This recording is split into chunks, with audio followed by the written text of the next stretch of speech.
Good morning and welcome to KidNuz, generously brought to you today by the Bentleys of Chicago, Illinois, to wish the happiest of birthdays to Paige Bentley from her parents, brothers Brock and Luke, and her pups Hobbs and Scooter, who she trains and takes great care of. And Paige, they asked us to make sure you know that you're the best. Have a great day. I'm Tori. It's Tuesday, April 4th, 2023. And we begin with security in overdrive in New York City today, ahead of this afternoon's unprecedented arraignment of a former U.S. president. Mr. Trump will turn himself in to the district attorney around 1:30 to face charges reportedly related to financial matters. He'll likely be booked, have his fingerprints, mugshot, and DNA taken before entering a plea. Mr. Trump denies any wrongdoing and so far insists he will continue to seek another term as president. He'll have competition, though. Asa Hutchinson, the former Republican governor of Arkansas, announced Sunday that he intends to run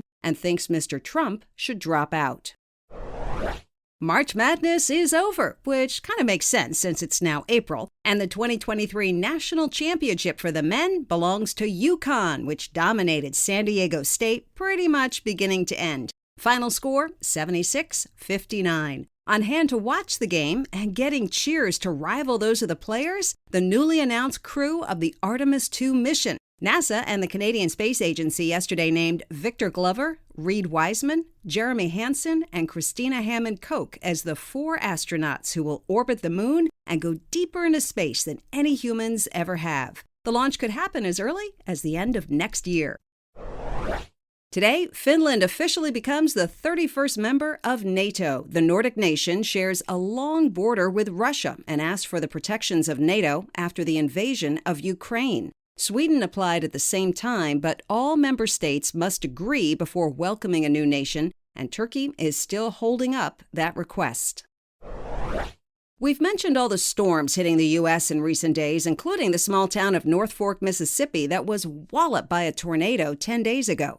Lots of help is streaming in from all over the country, including from a group of Ukrainian refugees who recently settled in Minneapolis. Among them, Sofia Rudenko, who has only been in the U.S. since Christmas time. She told NPR News, "In America, a lot of people helped me to establish here, and we have this kind of culture that we want not only to take, but also to give back and help others."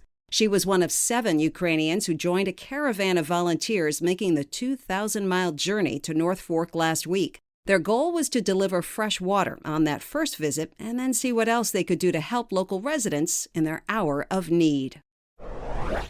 Dogs are certainly friendly, but one animal shelter was stumped with how to handle a bulldog mix who showed up at their doorstep along with his best buddy, who happened to be a goat. The human in charge of the 2 pets was ill and could no longer take care of them. The Wake County Animal Center in Raleigh, North Carolina, generally does not accept farm animals. But after observing the friendship between the dog Felix and the goat Cinnamon, the center staff told the Washington Post they decided to make an exception and posted on Facebook that the 2 were up for adoption as a pair. So many people responded the shelter had to pause the comments. And as of a few days ago, Felix and Cinnamon have a new home together at a local farm.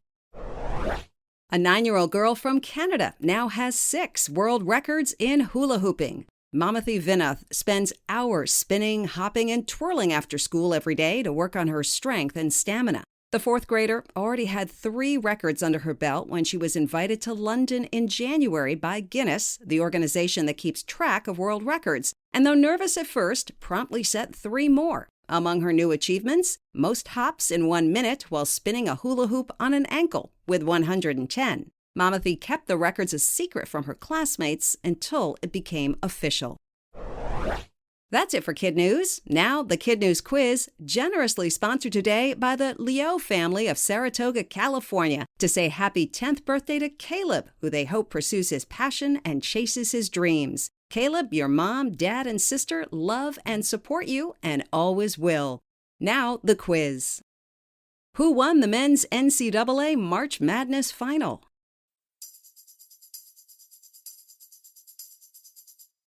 UConn, or University of Connecticut, for the 5th time. Refugees from what country help residents of a tornado-damaged town in Mississippi?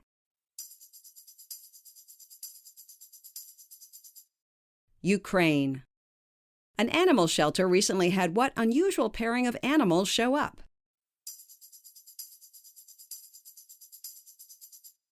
A dog and a goat. A 9-year-old girl from Canada has how many world records in hula hooping?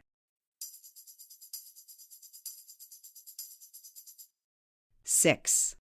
In our KidNuz Kicker, while today is the first time a former U.S. president has been indicted, it's happened before in other democratic countries, including France, Italy, and Israel. And there has been one instance where a sitting U.S. president was arrested and brought into a police station. That was in 1872, when President Ulysses S. Grant was caught racing his horse and carriage down the streets of the nation's capital. Galloping Grant, as he was known, was fined $20 and had to walk back to the White House.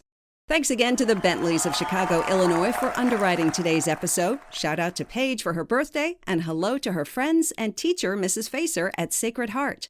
An appreciation to our quiz sponsor, the Leo family of Saratoga, California. Happy birthday to Caleb, and a shout out for his teachers and friends in the Harker Lower School in San Jose. Go Eagles! And we want to recognize our other terrific KidNuz teachers, Mrs. Del Grande and her Bulldogs at School 5 in Belleville, New Jersey. Ms. Carlin and her Bulldogs at Boulder Elementary in Billings, Montana. Miss Hanford and her Explorers at Horizon Elementary in Boise, Idaho. Mrs. Remington at Abraham Lincoln Elementary in Chicago, Illinois. And Mrs. Cole and her Vikings at Fortville Elementary in Fortville, Indiana. Thanks for listening. Don't forget to follow us on Facebook, Instagram, and Twitter. And we hope you tune in for more KidNuz tomorrow morning.